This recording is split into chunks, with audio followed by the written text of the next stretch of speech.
Today we're diving into a pattern that checks all of the boxes. Say hello to Brynlee. Whether you're in the mood for a dress or a romper, Brynlee has you covered with a dreamy lineup of customizable options. I'm sewing up the full-length romper version in this video, sleeveless with, yes, pockets. I've chosen a mid-weight linen for the perfect blend of structure and drape, ideal for summer days or layering when the breeze rolls in. From its zipper back to the optional waist ties and flounce sleeves, this pattern lets you mix, match, and make it your own. And here's a fun bonus. Brynlee is also available in children's sizes, so you could create matching looks for your little ones too. Grab your fabric and let's stitch this staple piece together. You just might find yourself making it again and again. Here's my bodice front center piece. I'm going to take one of my bodice front side pieces and place it right sides together with its corresponding seam and pin in place.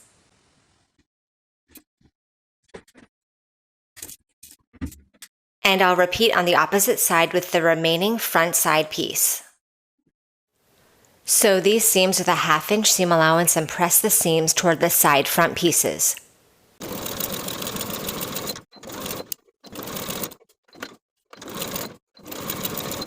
For both of these seams, it helps to clip the seam allowances by half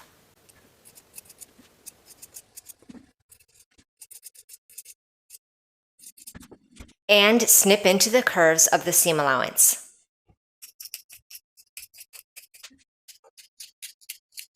This will allow the fabric to relax nicely as you press it toward those sides. Place the front and back bodice pieces right sides together along the shoulder seams and pin in place. Sew the shoulder seams with a 1/2 inch seam allowance and press the seams open. The bodice lining will be constructed in the exact same way, so you will repeat the identical construction for your main and lining bodice pieces. Then we'll place our bodice main and lining right sides together and pin along the neckline.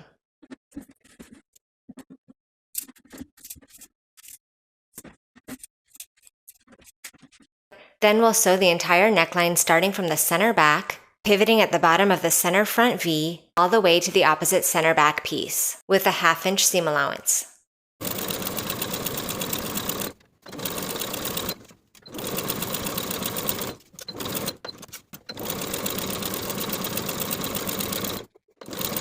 Then we'll trim our seam allowance.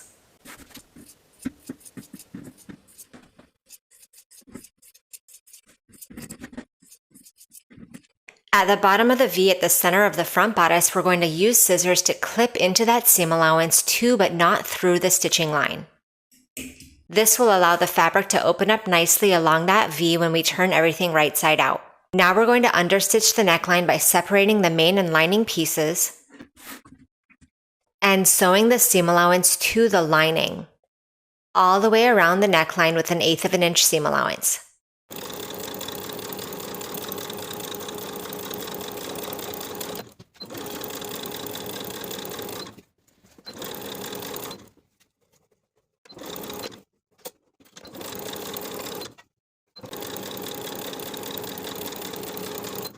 Now with the neckline understitched and our main and lining fabric still right sides together, pin the armholes.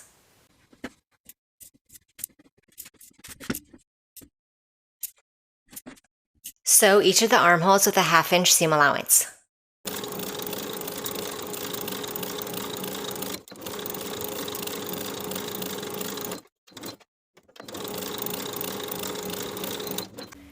Trim the armhole seams, clip the curves, then we'll turn this bodice right side out.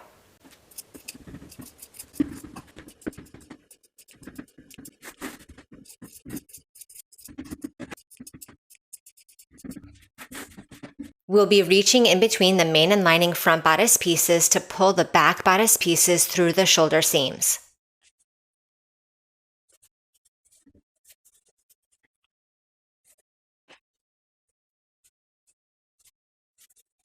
Then give everything a nice press.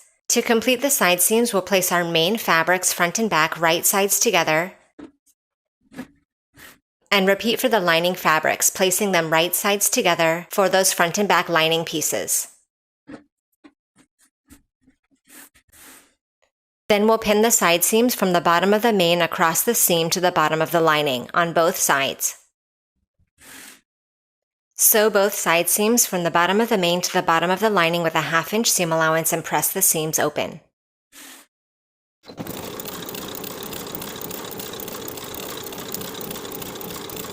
Now we'll create our waist tie pieces. Place 2 of your side tie pieces right sides together and pin along the long edges. Sew from the outer edge to the point, pivot at the point to come back to the opposite outer edge with a 1/2 inch seam allowance.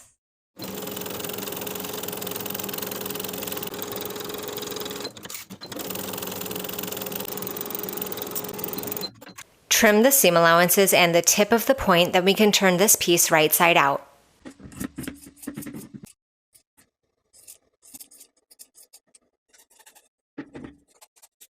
Repeat for each side tie piece and give them each a good press. Then along each of those short edges, we're going to sew basting stitches, leaving tail ends so that we can pull for gathering.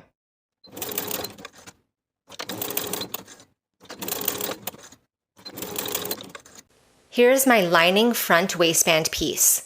I'm going to place my side waistband pieces right sides together with this piece and pin in place along the sides. Then I'll place my back waistband pieces right sides together with the side waistband pieces along the short edges and pin in place. Sew each seam with a 1/2 inch seam allowance and press the seams open.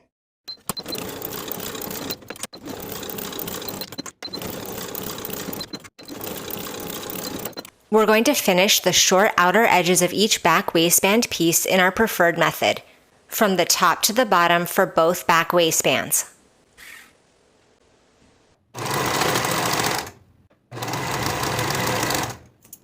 Now that we've done the lining waistband piece, we'll start putting together the main waistband piece. Here is my front waistband piece and 2 of my side ties, which we've gathered those side edges. Pull the gathering stitches so that the side tie sits nicely in the center of the front waistband, a 1/2 inch from the bottom and a 1/2 inch from the top. Place it right sides together with the front waistband and pin along that short side edge. Repeat on the opposite side for the opposite tie. Baste those edges in place with the 1/4 inch seam allowance.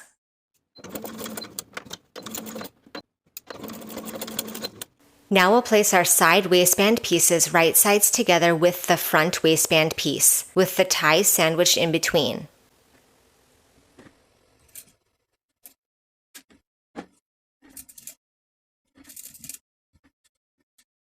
Sew the side waistbands to the front waistband with the ties in between with a 1/2 inch seam allowance and press the seams open.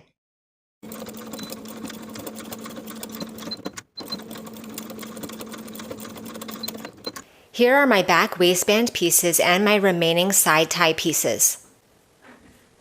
Gather and pin the side ties to the back waistband in the same way as we did for the front waistband, pinning them to the inner edges of the back waistband.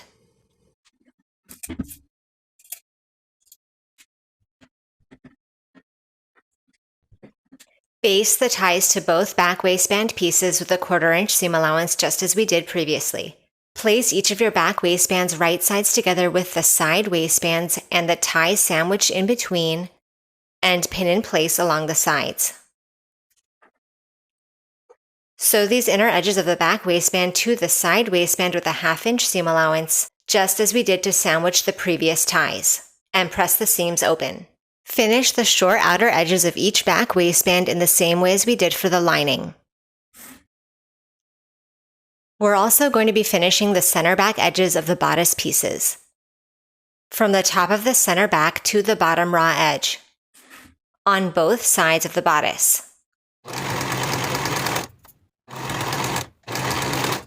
Place your main waistband and the bodice right sides together and pin along the bottom edge of the bodice from center back to center back.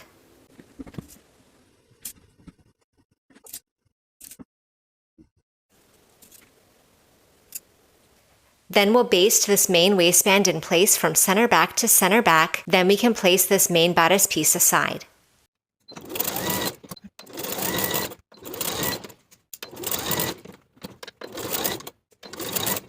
Here is the wrong side of my front pant piece. Along the side edge that will become the slant pocket, I've applied interfacing along the wrong side. I've also marked my dart and I'll pin it in place. Sew the dart in place from the top to the point, leaving thread tails at the point so you can tie it in knots. Repeat the interfacing and the construction of the dart for both front pant pieces. And also sew the darts in the same way for both back pant pieces. Here is my pocket facing piece. I'm going to fold and press the slanted edge to the wrong side by 1/4 inch. Place the unpressed straight edge of the pocket facing with its wrong side facing the right side of the pocket lining piece. Pin in place along the inner folded edge.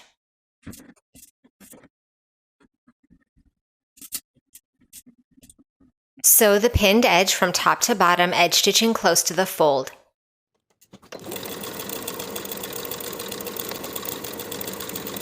Place the pocket lining right sides together with the slanted edge of the corresponding front pant piece. And pin in place. Sew from the top to the bottom of the slanted edge with a 1/2 inch seam allowance and press that seam allowance toward the lining.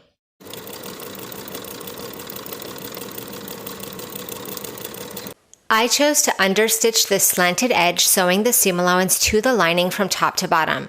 You could also press the lining to the wrong side and top stitch the slanted edge if preferred. Then fold the pocket lining wrong sides together. Pin the bottom edge of the pocket. Sew the bottom edge of the pocket with a 3/8 inch seam allowance. Trim the seam allowance that we just created in half, then we can turn our pocket right side out. Give that seam a press. Now sew this French seam with a 3/8 inch seam allowance. Flip the pocket to the inside of the pant and pin along the top and side edge. Baste the top and side edge of the pocket to the front pant piece.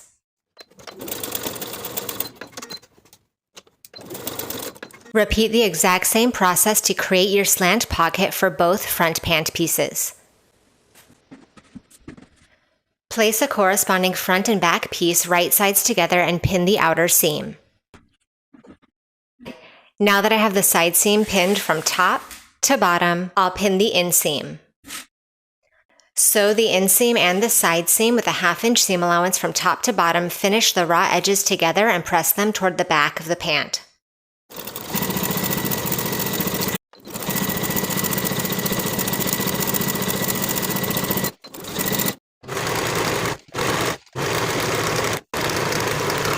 I've also gone ahead and finished the entire crotch seam from the top of the back to the top of the front for this pant set. And I've repeated all of these steps to construct my remaining front and back pant leg pieces together. With this pant leg set still wrong side out, I'll turn my other pant leg set right side out. And I'll place it inside this pant leg. Align those finished crotch edges right sides together and pin in place. We'll sew this seam with a 1/2 inch seam allowance, starting at the top of the front pant, across the seam, and ending at the notch on the back pant pieces which indicate the bottom of the zipper. Back stitching to secure. Then we'll press the entire seam open, including the back unsewn portion.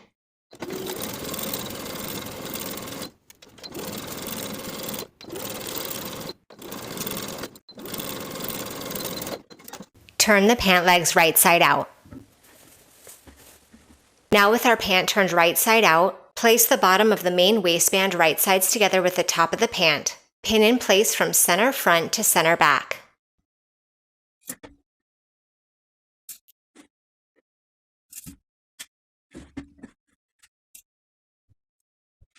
Then sew the pants to the bottom of the main waistband with a 1/2 inch seam allowance straight across, and press the seam toward the waistband.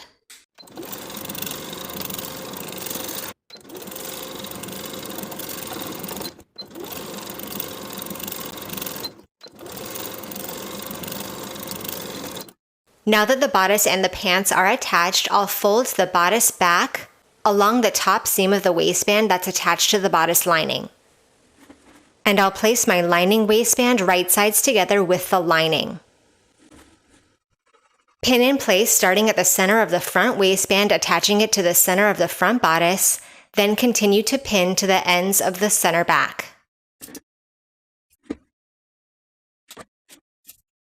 Now with the lining waistband attached, sew this previously basted seam from one side to the other, now with a 1/2 inch seam allowance. Then press the seam toward the waistband.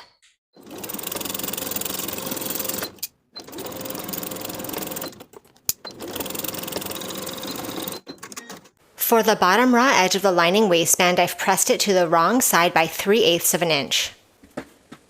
And I've also pressed the entire lining waistband to the wrong side to cover the main waistband. Now I'm going to pin the inner waistband in place so that the folded edge that we just pressed under covers the main seam.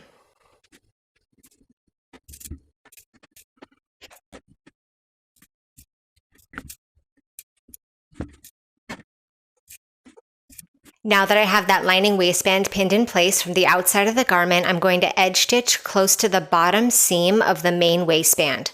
This way, as I sew, I will be catching that folded edge as I go, from center back to center back. Additionally, if you like, you can also top stitch along the top seam of the main waistband.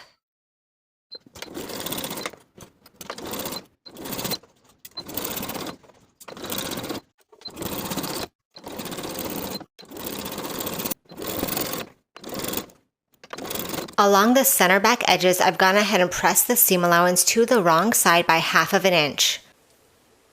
Now with the right side of the zipper facing me, I'll place it behind those pressed back edges of the center back.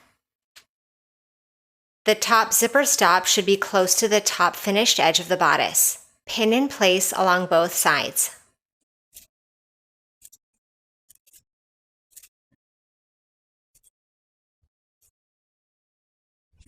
Now that I have my zipper pinned in place along both sides of the zipper tape, I'm going to edge stitch along the folded edge of the seam allowance from top, pivoting across the bottom at the point that we ended our crotch stitching, then sew up the opposite edge stitching close to the folded edge. For the zipper tape that extends beyond the top edge of the jumpsuit, I'll tuck it in between the seam allowance and pin in place, doing that on both sides.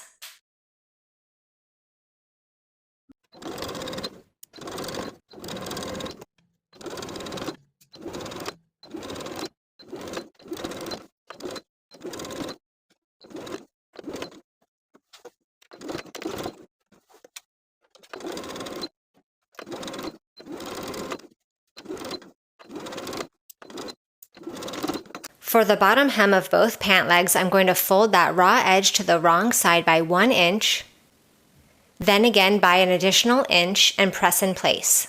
Once you have that pinned in place, you can edge stitch close to the upper inner fold all the way around, repeating for both pant legs.